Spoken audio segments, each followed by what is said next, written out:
Esteiro. Hai escasas semanas comunicouse a Deputación de Ourense que recibiríamos 16,2 millóns de euros en concepto de participación nos tributos do Estado.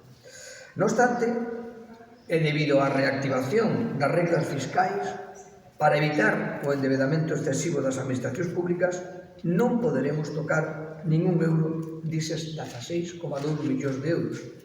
Quedarán metidos nun caixón sen poder dar subvención a ningún concello, nin entidade, cando estamos falando dunha deputación como a Ourensá que ten débeda cero, como dixen, é dicir, saneada totalmente no ámbito financiero.